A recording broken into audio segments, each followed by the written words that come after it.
vast majority of shelters that have built deep relationships with a lot of the unhoused populations are completely full.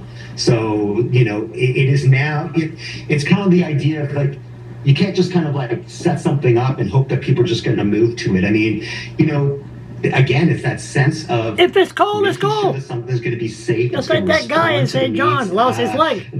Sleeping outside. Looking for that will be, you know, will be able to kind of, you know, work with kind of the experiences that I'm going through. Like those are really big concerns, as well as the psychology of just moving when you've just finally found some space that, you know, has some benefits to it, and then having to kind of so all those dynamics are really plaguing this kind of idea of now moving to a shelter. And this is also a shelter. I mean, again, I don't know much about the relationship between this shelter and the encampments, but you know, what I can say is that if you have folks around the table that have a voice that can help kind of shape the services that are needed, and at the same time, if you can provide low barrier, harm reduction, trauma informed kind of environments, which, you know, we've heard some stories that may not be in place right at this moment. You know, if you can create those elements, then you have a much better chance of kind of building buy-in. I can understand the frustration because, you know, people think, you know,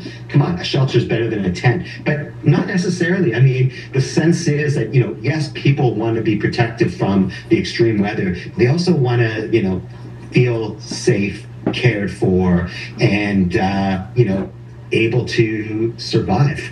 You drive. You know, some folks just really are you know, have a very hard time living in a collective space like a shelter. Because you're right. Less than a minute left. I just want to get your sense. Is this solvable, or no. are encampments forever a part of our lives from now on, do you think? Right.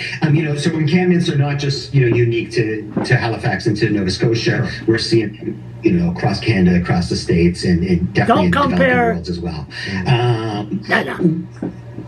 But it is solvable. You know, I think the more affordable, supportive, social community housing that's built, and there's a lot kind of that's in the works right now, that is really going to kind of, I think, change the landscape here. There's always going to be folks that feel most safe living rough, but we can really kind of minimize the amount of encampments by providing healthy, safe, caring, you know, spaces with a housing first kind of philosophy behind it. Yeah. And that's kind of where a lot of the NGO movement is going towards.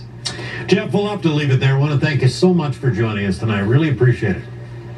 Thank you, Bruce. Jeff Karabanow is the Dalhousies. Jeff Karabanow, you're a nut. You say that housing, put them in housing first. They destroy the place. That's the rule of a bedhead. Destroy. And Halifax, the Grand Parade, the site, 2 more months they have to wait. Then it'll be spring. And you're going to see everybody coming from across Canada and go to Halifax, where they have the center of excellence, all kinds of drugs that you want, and right in the middle of the city.